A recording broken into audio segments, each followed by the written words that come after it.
All right, what is up, everyone? My name is Kevin. Welcome to the channel.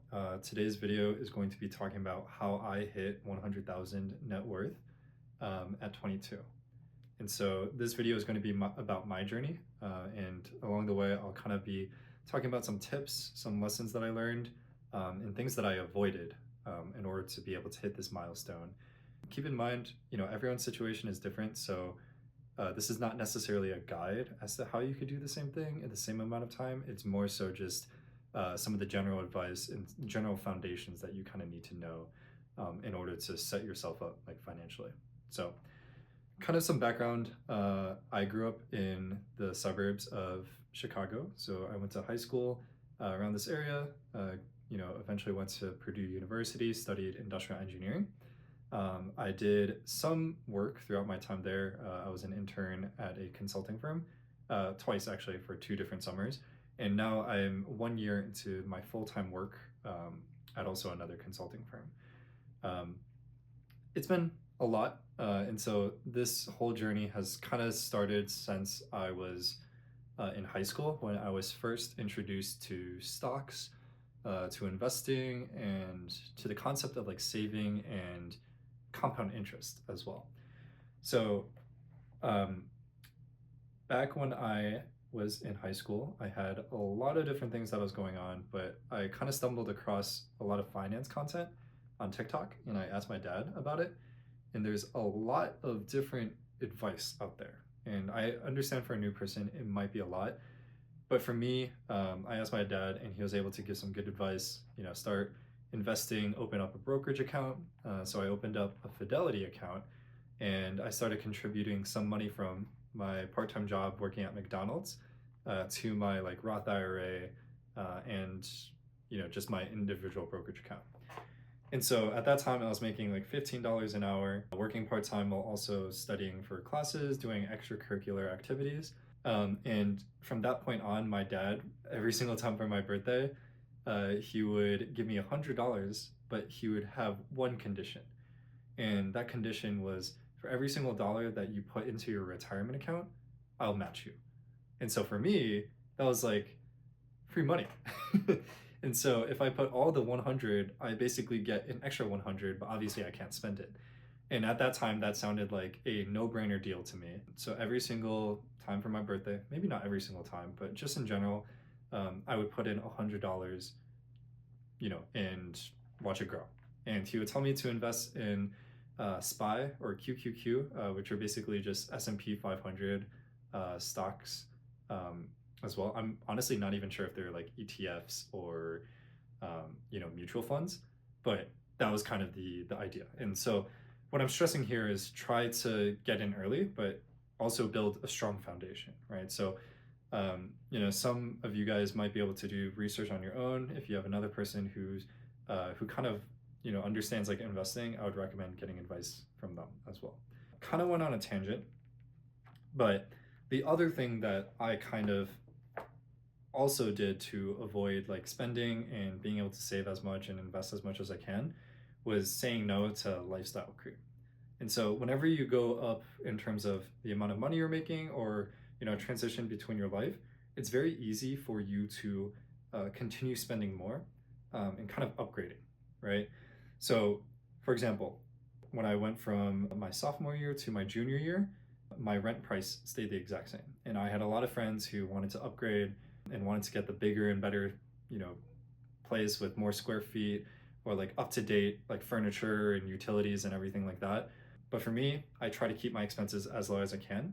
And every single year, no matter what, it would always be like kind of the same spending habit. There wouldn't be like 1 year where I would, buy like super extravagantly, right? So that's one of the things. Lifestyle inflation especially happens when you are graduating because you basically go from not making any money to making real adult money.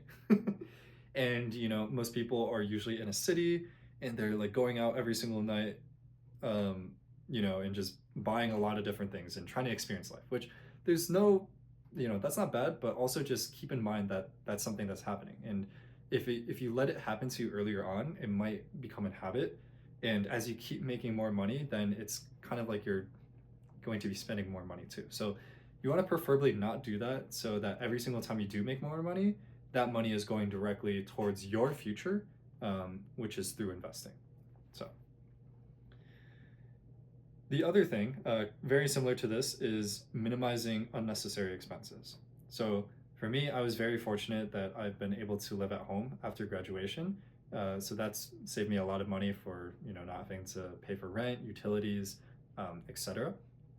But I understand a lot of people might not be in that situation, but for a majority of middle class households, people who just graduated from university, it definitely is an option, and I would highly recommend doing it because that's saved me hundreds, if not thousands, every single month by just living at home. In terms of other unnecessary expenses, don't lease a car.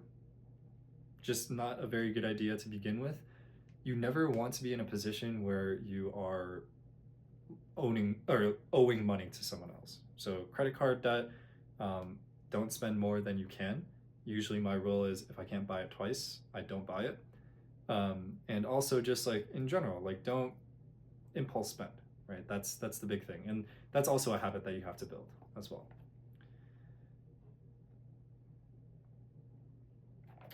All right, next thing as well is being able to save a lot of my income and kind of automatically setting investments and contributions towards my accounts. So how I have it right now for my company is 25% of my pay. So how I have it right now is that 25% of my paycheck for my company automatically goes into my 401k, Roth 401k. So the difference between a Roth 401k and a normal 401k is Roth is your post-tax money that gets contributed in, which is like a little bit lower. But once you want to withdraw that money, then it comes out tax-free. So the normal IRA is the exact opposite. So for the Roth 401k, I contribute 25% of all my earnings from my work automatically in. And so I don't touch it. I never see the money. It just automatically goes towards my future self. And that money is automatically being invested in a S&P 500. I believe it's VFIX, VFIAIX, which is one of the accounts that is managed by Fidelity. So that's one of the different things. The other thing in terms of automatic payments is automatically paying off my credit card balance in full. You never want to be missing a payment because that's going to impact your credit score, but also you're going to also owe money as well. So if you have a $100 balance and it's like a 20% interest, you're going to be paying interest on top of that. Never a good thing. And that kind of goes into the other thing, like make finance as automated as possible. You want to be able to just set it and like let it run. So don't put yourself in a position where you are manually checking everything. Like, yes, it's good to be in the know, but then it makes you more confused and it makes you more emotional, especially when the markets might come down. When you lose a lot of money and you're like kind of panicking, it's like, oh, the market dropped like 5% to get today. And then it might make you want to pull your money out. So the best advice that I could give is try to make everything automated. Maybe check your finances like once a month, understand your expenses and everything.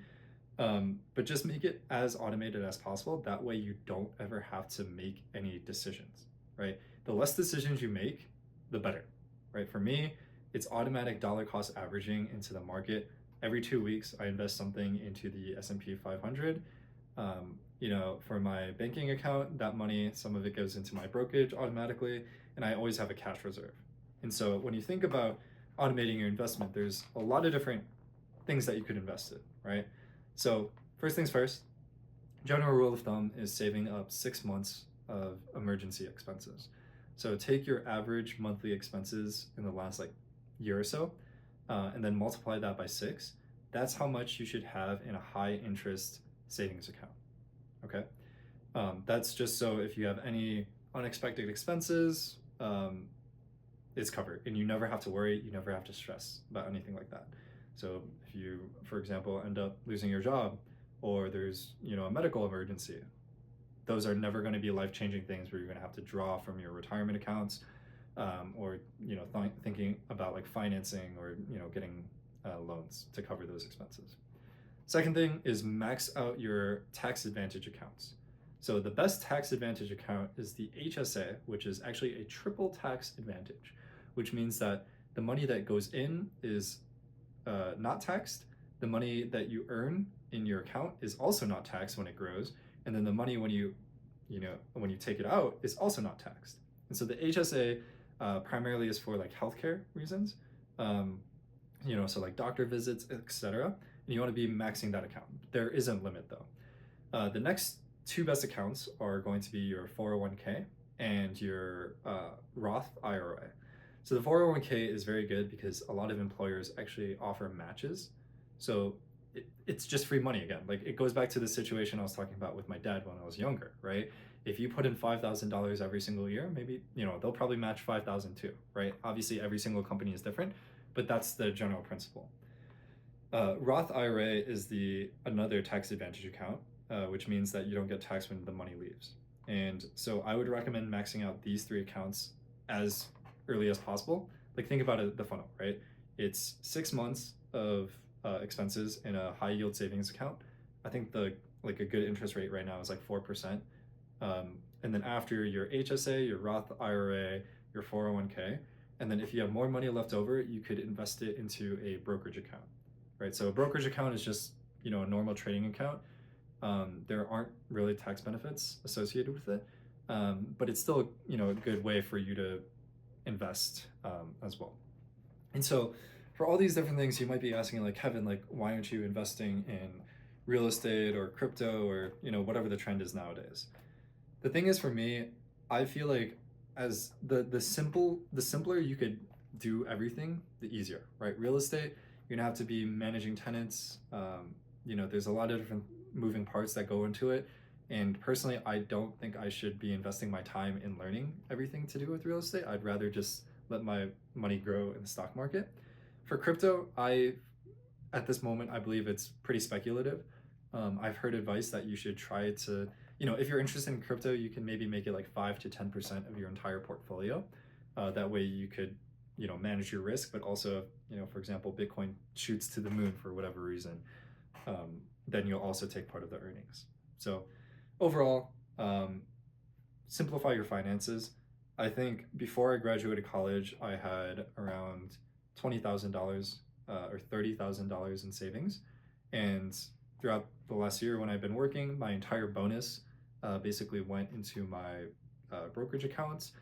Most of my salary also went to my brokerage accounts. And I've tried to keep spending to a minimum, which does not mean I'm not enjoying life. Like I still have time to play badminton, go to pickleball, go to the gym and hang out with friends, like go out to dinner and everything. But it's more so thinking about spending responsibly, right? So this year has been tremendous for me. Like I will say I did get a little bit lucky with the stock market increasing around 20%. But for this year, especially, that was kind of my New Year's resolution. Like I wanted to get to the point where I was worth 100,000. And here we are, right? So there was a lot of planning that kind of went into it, like thinking about how much every single month I need to be saving, how much the stock market would be increasing. Like I use 10% as that normal metric. And before I also was trying to run a business, so also thinking about how much money I would need to make in that business to be able to meet this 100,000 milestone at 22. So my recommendation for anyone who is starting their financial journey, honestly, just get started. Start learning about everything you can, create a budget, track your expenses, try to be financially literate, and just research everything yourself. There's plenty of resources out there written by highly qualified people, but really you just got to get the basics, right?